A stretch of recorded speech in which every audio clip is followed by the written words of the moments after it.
Sequência Santo Evangelho segundo São Lucas.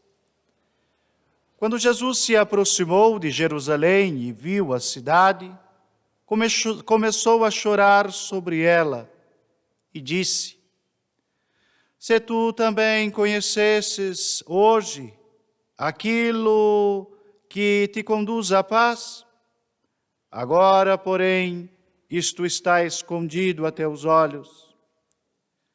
Dias virão em que os inimigos farão trincheiras, te cercarão e te apertarão de todos os lados.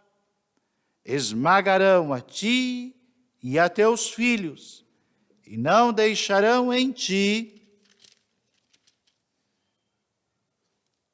pedra sobre pedra, porque não conhecestes o tempo em que foste visitada. Depois Jesus entrou no templo e começou a expulsar os que ali estavam vendendo. E disse: Está escrito, minha casa será casa de oração. Vós, porém, fizestes dela um antro de ladrões. Todos os dias ele ensinava no templo. Em nome do Pai, do Filho e do Espírito Santo. Caríssimos fiéis,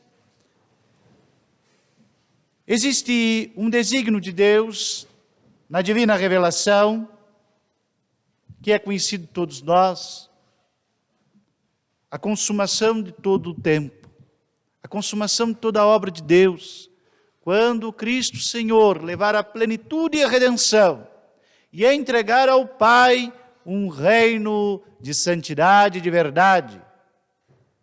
Quando toda a obra for finalmente consagrada ao Pai, a consumação da história, a consumação de toda a obra de Deus, a plenitude da redenção. Ora, caríssimos, todos nós sabemos muito bem que não existe poder como o poder de Deus. Deus é onipotente. Não existe autoridade, potestade, força que se compare à onipotência de Deus. Não lhe tem igual, nem opositor que seja comparável a Ele. O que vivemos é o tempo da paciência divina, que Deus permite o mal até que a obra chegue ao seu tempo, a consumação do tempo. Mas mesmo neste dia derradeiro, os demônios nada poderão fazer. Os maus se perderão completamente e o mal não persistirá, mas será completamente destruído, aniquilado, neutralizado. E nenhum efeito poderá causar neste mundo novo e eterno, divino e santo, que o Cristo Senhor conquistou na redenção, no madeiro da cruz, em sua santa paixão, morte e ressurreição.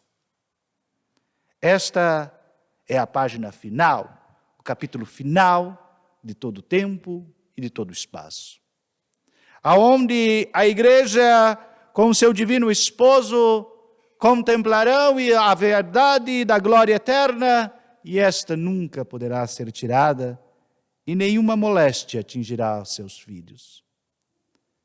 Mas este é o fim da história universal.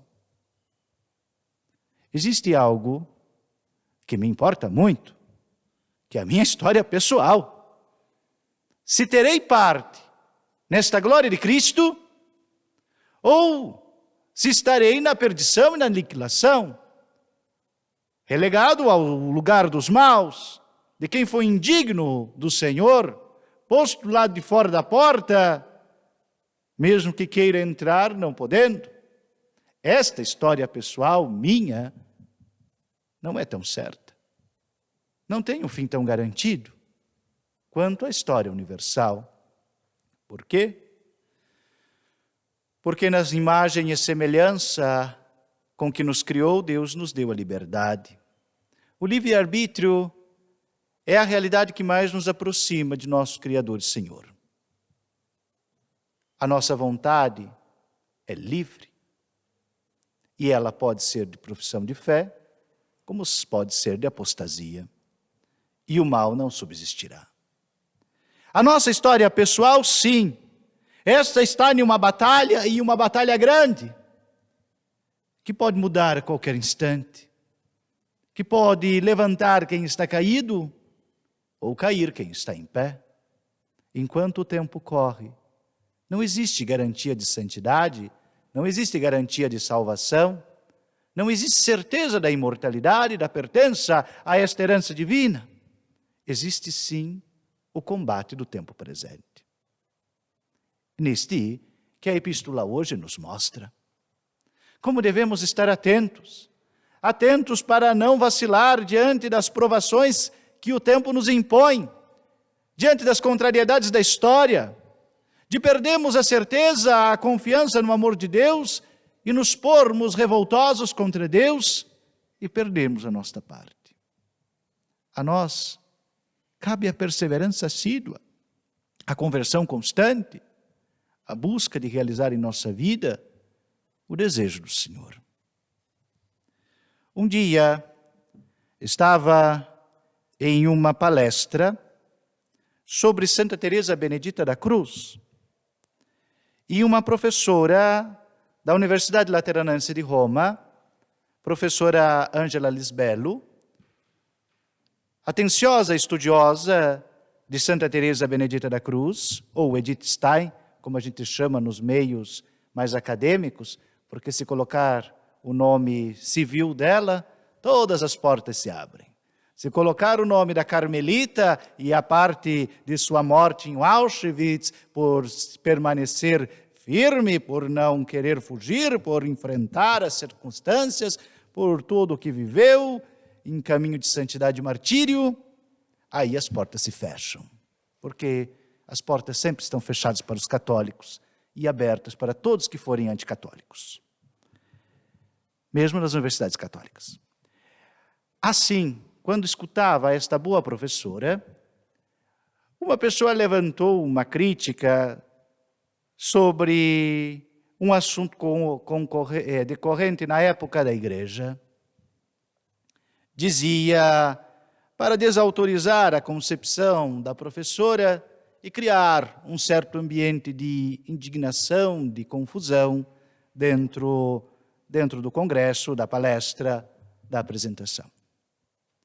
Dizia assim, como se pode ainda acreditar na igreja diante do que aconteceu no Chile?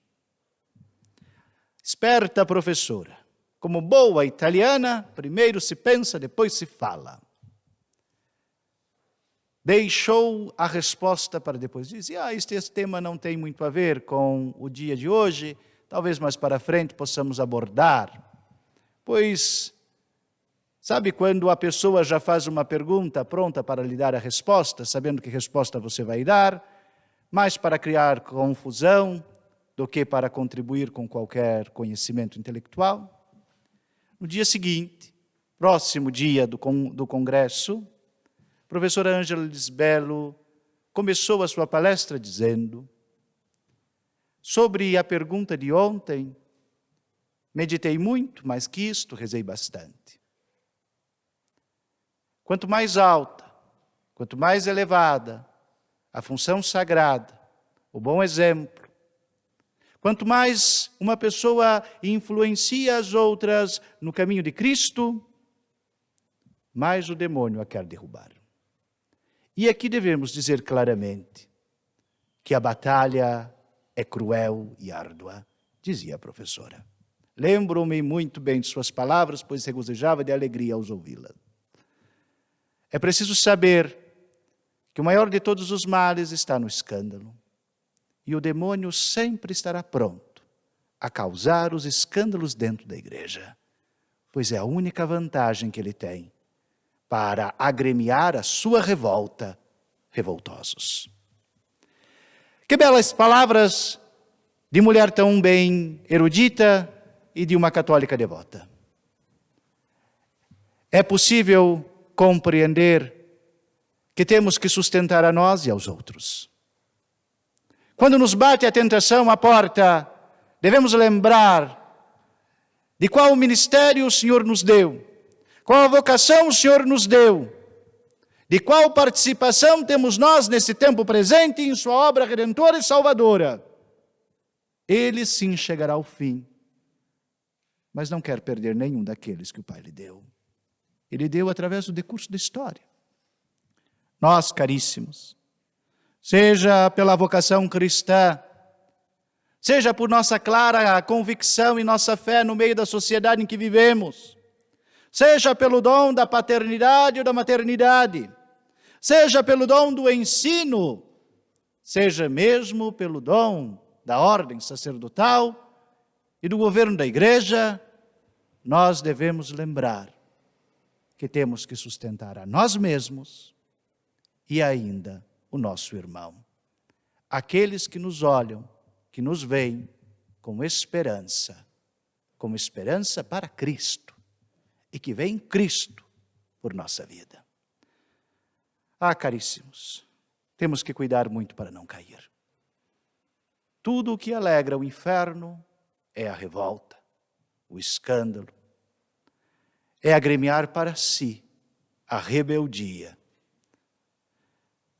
Perseveremos firmes na fé.